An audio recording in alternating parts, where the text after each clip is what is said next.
Okay, without further ado, let's go to the slides of the world status of AI. Before going to the slides, just to make some clarification, demystifying the AI. Normally, when people talk about AI, the majority of people are thinking about artificial general intelligence, something that will do things at least a human level or even better. And people start to talking, thinking about killer robots, uh, jobs that all computers that are going to do everything. We are not there yet. Eventually, even for specialists on the area, they say that this general intelligence several decades away, eventually 100 years away. But today we have lots of um, new formulas that we call it artificial narrow intelligence. Basically, you can do a specific task, a very specific task, very well, even for some situations better than human. And these are not general intelligence, meaning it's just a specific task. You can recognize a picture, see a defect in a picture. You can have a smart speaker that will hear your voice and translate to text and send to a web service. You can have a self-driving car. There are specific activities that the artificial intelligence can do even better in some cases at a human level, and but it is not artificial general intelligence. It won't be do everything better than a human. It's a specific task. You can even divide this artificial narrow intelligence into areas. Supervised learning, when you give a set of data and the application will learn from this data. Okay, the data is normally some kind of catalog in the data, meaning there is kind of a training set in the data. You say for this the output should be that, and we have millions of records in order to learn. Then normally you have a cross validation test set in order, let's do some fine tuning on the algorithm to see if this work better this way or that way. After that, you go to the real world and see what will be the performance of this algorithm. And this is supervised learning in the sense that you supervise the all this process within this specific narrow task. And supervised learning, it's more like you give data to this algorithm, and the algorithm will do your learning. Imagine you want to do a clustering analysis. You just do the data, the raw data, and the algorithm will associate that in clusters. This is unsupervised learning. Okay. Uh, Nowadays, there is also another kind of category, self-supervised learning. It's for instance, you can have an image, you know that is an image of a cat, and the machine are going to change the RGB, a color, specific color in an image, and it will train with that new image with the specific color changes. But they know that it will be a cat as well, but it will improve the algorithm. There is kind of a virtuous cycle on this. If you have more data, you have better algorithms. More users, you have more users, then are going to have more data as well, better algorithm. Uh, in this case, it's kind of a self-supervised learning. You can to generate your own data, but it's the same idea. It's a supervised learning thing in order to learn something. So machine learning is a specific area of AI. AI is a broader concept. Basically, give computers the ability to learn without being explicit programmed, meaning nowadays the majority of languages you say if you have this condition you do that. For the machine learning, the algorithm will learn with the data, and after being in production will learn as more data as we go. Okay, it's not specific to do. It's very difficult, for instance, to programming say, okay, this is a cat image, because in your pixel on the top right you have kind of a specific part of a cat. It's difficult to do that way, but if you have 1,000 images of cats and you apply this to the algorithm with this 1,000 image or 10,000 image of the cats will learn. That's the idea of these machine learning algorithms. Inside machine learning, there is kind of also the deep learning or neural networks. Normally, it's the same. It's using machine learning with a specific type of architecture inspired in the human brain, but it's only inspired. It's not a replica of a human brain, called neural networks. Okay, let's go for the global status of AI. Before of that, I have this.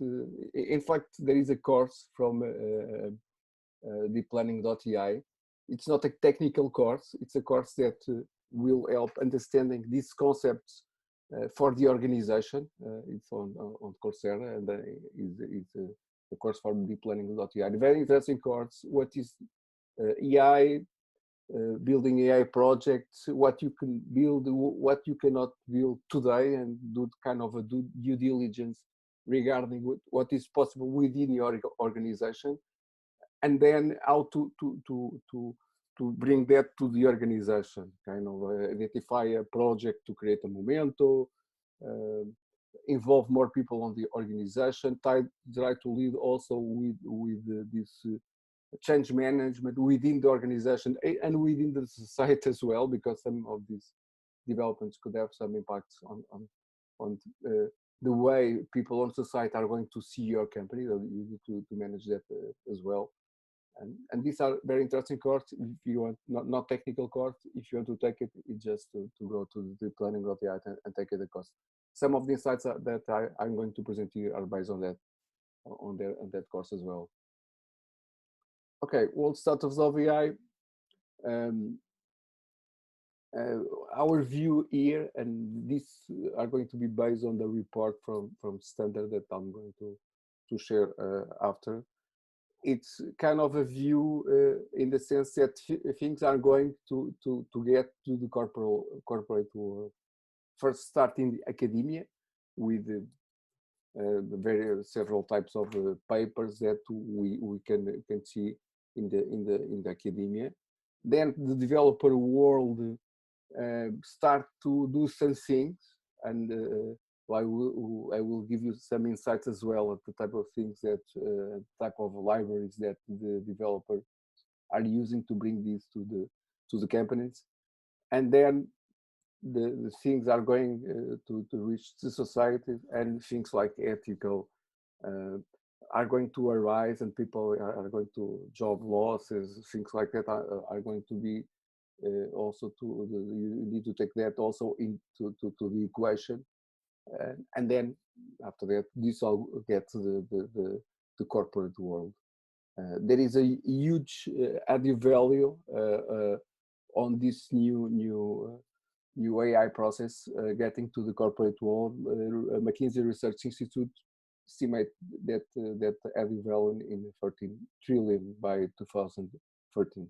So this is a huge amount.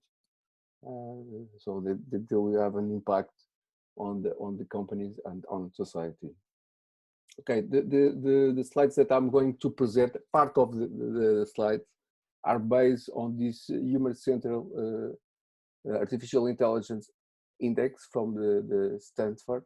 Stanford has this initiative. It's a human-centered artificial intelligence exactly to discuss these matters associated with these themes of AI and the impact on society. Of course, I'm not going to present all the studies. It's a very long study, but I will bring from the study some information associated with this developer view, this academic view, and this society view of AI.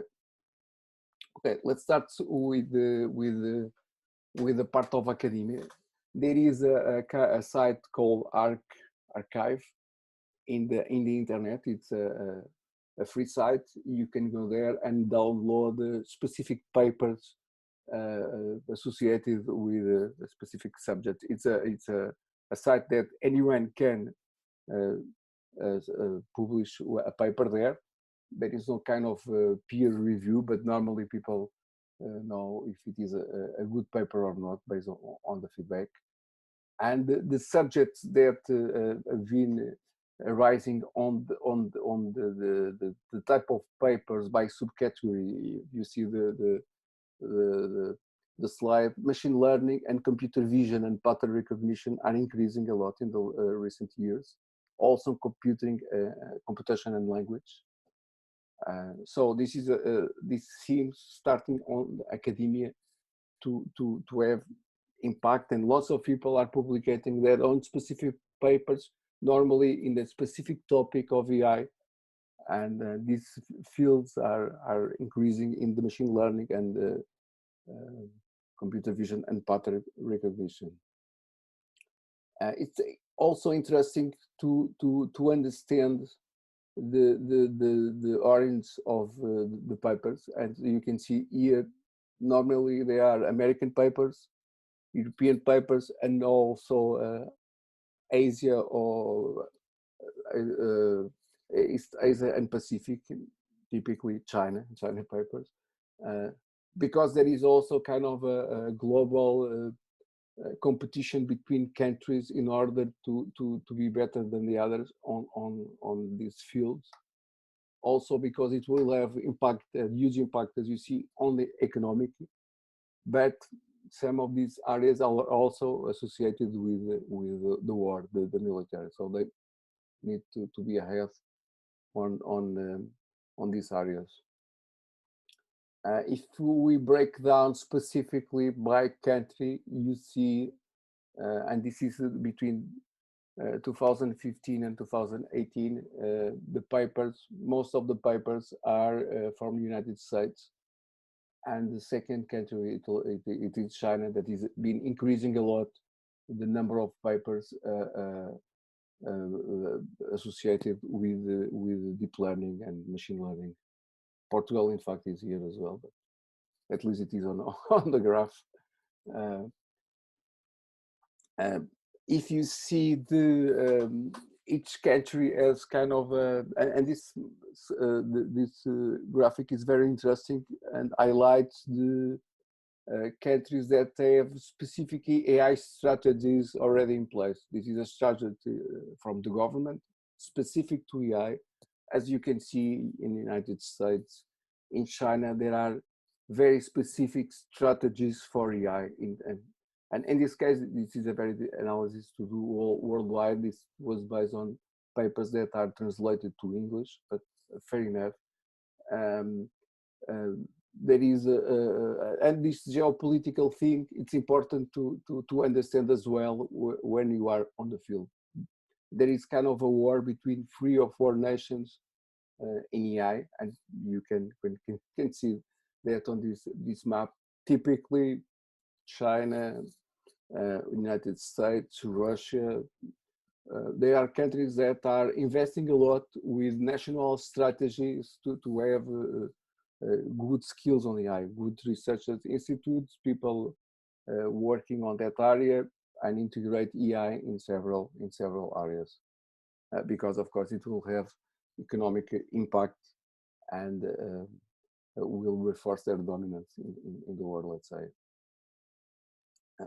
Continuing in the academia activity, the attendance for specific conference in the recent years, special this NIPS, now it's a newer IPS, is a conference on neural information processing systems, is increasing. And the type of papers on this conference are papers regarding machine learning, deep learning, computer vision.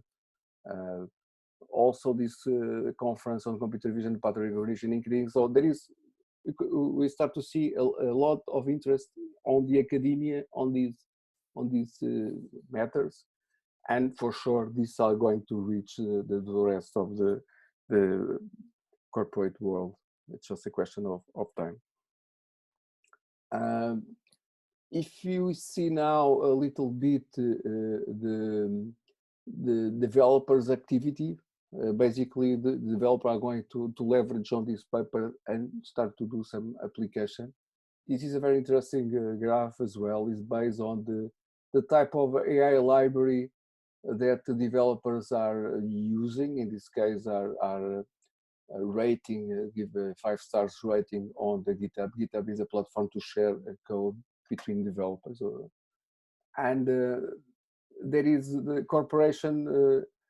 corporate back research frameworks like TensorFlow that is backed by Google are gaining some importance. And also PyTorch that it was originated in the Facebook, and even these libraries are start to consolidate. Someone start integrating in another one, and there are also some without any kind of corporation behind, but TensorFlow, PyTorch, scikit-learn are gaining some importance, and these are specific libraries that we use when you want to do some kind of AI application. Typically, these frameworks will have very good mathematical libraries, typically for do matrix multiplication, all because this with all of this data we need to have these very good implementations of the libraries in order to have an algorithm that can have a good performance. And Google, Facebook are on the game. Okay, that's the idea here. I will also highlight in terms of this developer activity kind of human level performance milestones, meaning some achievements on the area of AI. Normally, this type of achievements are very task specific.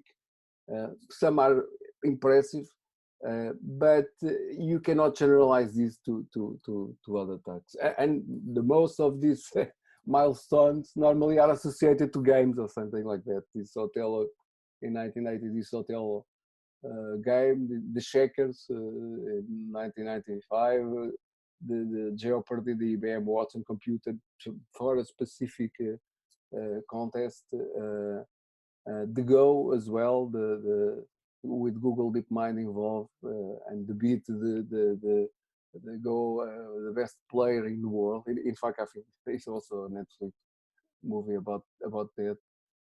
And we can continue. But in the last years, you see things like Chinese English translation. You start to see some achievements in the medicine, prostate cancer grading. This last one, the diabetic retinopathy with specialist level accuracy, meaning it's something that are using AI for the good and are doing this better than human. Of course, the majority of this is on a very specific area, and normally at the research level. If you go to production with this, it will be difficult as we are today to doing that in a hospital massive while, because must be a very good hospital with all the conditions, but that's the challenge that we have for the majority of AI application when you need to go to the real world, to production. And normally it's another thing that I like to highlight. This part of AI is just 20% of the thing, because the other thing, it will be the infrastructure to support that, the DevOps to do that. If you change the algorithm, this will be part of a major systems, and AI is just a part. You need to do the change management as well. Sometimes you need to change the process, the way you do this in an organization, and the AI is just a part. It's a part of a larger ecosystem that you need to take in account if you want to go to production with this type of applications. regarding society, there are things that are starting to arise, okay, associated normally with ethical things. Fairness, because the algorithm, it was trained with some data behind. Um, this data normally, you don't know this data, there is no transparency regarding this data. There are cases in that you train to identify criminals or something like that. It was based on the specific ethnic group, and and of course algorithm doesn't know that and are going to provide some insights that are biased to a specific group. So this part of the the the transparency of the data is very important as well. Explainability of the algorithms cannot be just a black box. You can have some kind of explainability regarding what's happening with these applications. Accountability, if you have a problem with this, who is the responsible for that? It was the developer, it was the company that has this in production, or it was the user that provide specific data to improve the training of the algorithm and leads to that type of situation. There are lots of issues associated, ethical issues for specific algorithms. And in fact, today you are already have this kind of issues. If you go to a search on the Google, there is AI behind. Even and you are going to receive some kind of feedback, but it is not clear for you what will be the algorithm behind and what will be eventually the human control behind, because you can, at some situations you lose a little bit the control of the algorithm. You cannot control anymore and just let the algorithm go. So this fairness, interpretability and explainability, transparency are most mentioned across all these ethical challenges of AI.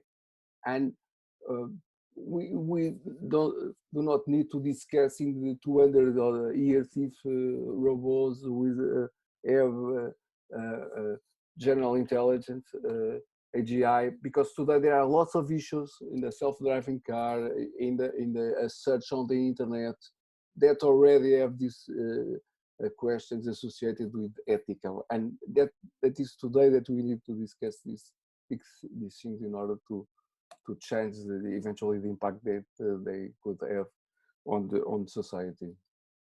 And then again, AI could also be used for good.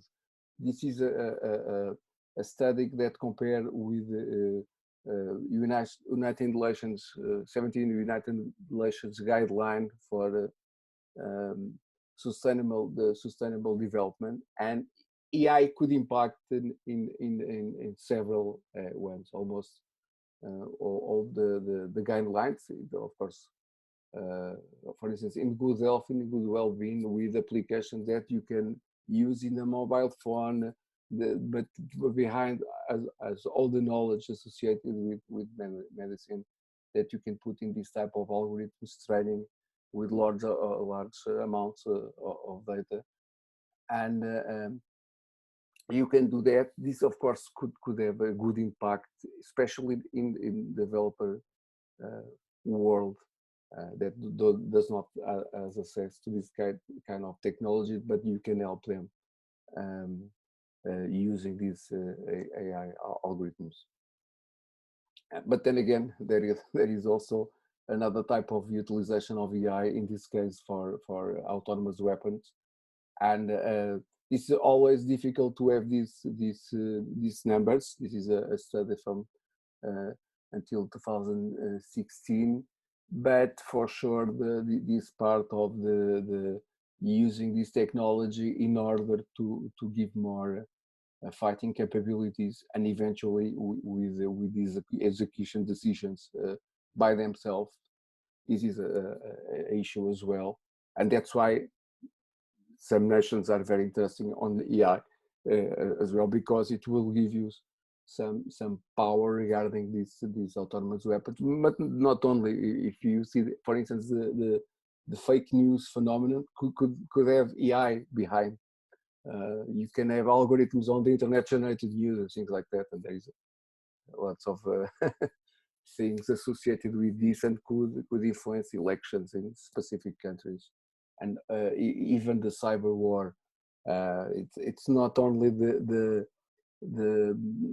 fighting with these autonomous weapons anymore, but if you can paralyze a country with a cyber attack for a specific something that is need a power plant for a camping or something like that, this is a type of war as well. And as long as we have more digital things and more digital transformation and all of these areas, of course, you can attack this type of systems with the attacks with the cyber war and things like that. And then again, the number of the countries that are more associated with that type of investment and autonomous military systems. These are days of 2017, but USA, Israel, Russia, the same countries as you see.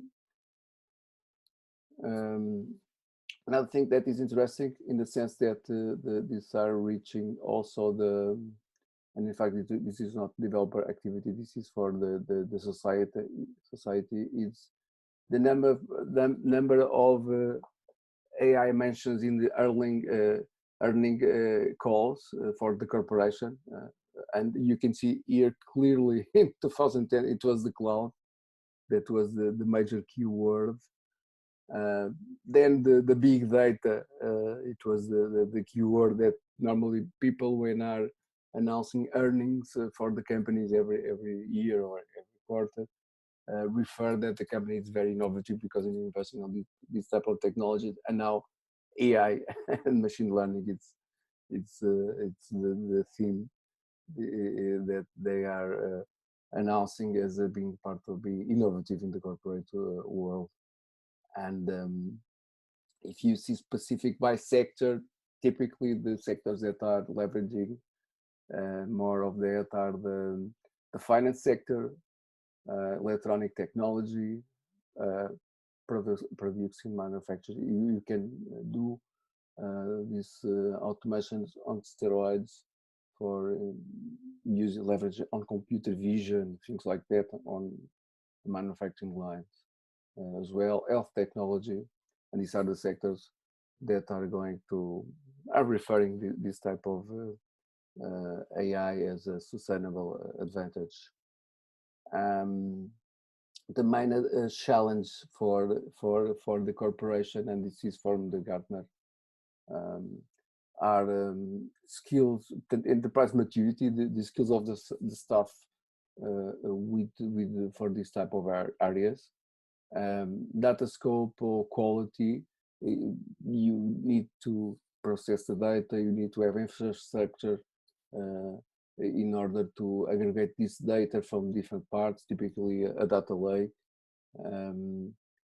Also the fear of unknown, understanding AI benefits and uses, something that is also a challenge for corporations, and finding a starting point. Sometimes it's difficult to understand to find the initial project. Okay. And in the course AI for Everyone, there is some kind of a playbook for this. So when you are in a company, you need to first to execute kind of a small project, typically with a specialized partner, to gain some momentum regarding the technology. Otherwise, you need to invest a lot in the beginning in infrastructure, and it's better to define your strategy after doing this first initial project.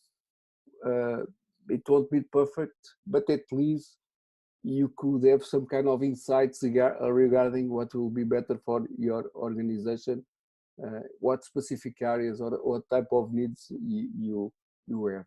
Typically, you are not going to have this on these skills on your company. So you leverage this on the specialized partner, and partner here could be the hardware, data infrastructure, software, machine learning, all of these. Then the recommendation is kind of create a center, a specialized AI team, and this should be at least at the corporate level, not specific to only for one business unit, because this centralized AI team will aggregate data from all the business units, and there are roles that starting to appear, kind of chief artificial intelligence officer. Remind me the vice president for electricity in the beginning of electricity. Then provide the training, AI training, not only for technical people, but also for executives to understand what AI can do and what cannot do. Teach how to conduct this technical and business due diligence in order to see if it is feasible now, what will be the impact for the company if you automate this process. And for people could be also kind of a motivation. It's a new area that's lots of online courses available. People can be trained online and try to bring value to the company based on that. And then after these initial steps, the recommendation is define your own strategy. In the sense that if you do this on the beginning, and it is normally the way to do for other areas, it will be a very academic strategy. With this approach, you can get insights from your company, and then define your strategy, and then propose your investments in data lakes and things like that, because you have already these insights that you can leverage on that. There is a kind of a virtual circle of AI. That is, you have the initial data, an algorithm, you get more users, you get more data, you have a better algorithm, better service, and you get more users. This is the virtual cycle of AI. More data, more quality, and for instance, there are companies that understand that and do this kind of strategic acquisition of data. For instance, Gmail is free, majority, but it will allow Google to analyze all of this data associated with Gmail. Google Photos are free as well.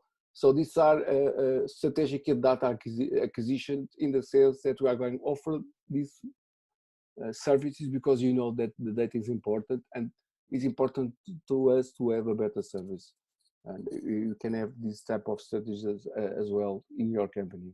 And then again, last but not the least, communicate internally, special attention to job loss, things like that, and also externally, in order to not to have kind of a PR problem, because you are addressing this specific area of AI without communicating properly to the market, and this could have an impact on your company as well. My last slide before you go to a break. This was from the Andrew Ang, the presentation of AI for Medicine course, and the highlight here, it was even the AI model is 5 to 10% of the model itself, the project, because you have lots of things that you need to take account.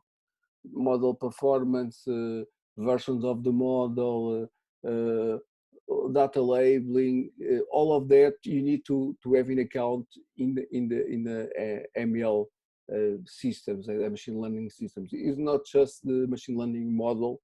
You have to have this account when you go to with a specific model to production. Sometimes it's very good in publications and papers and archive, but when you go to production, there are lots of challenges that you have to take in account. Okay,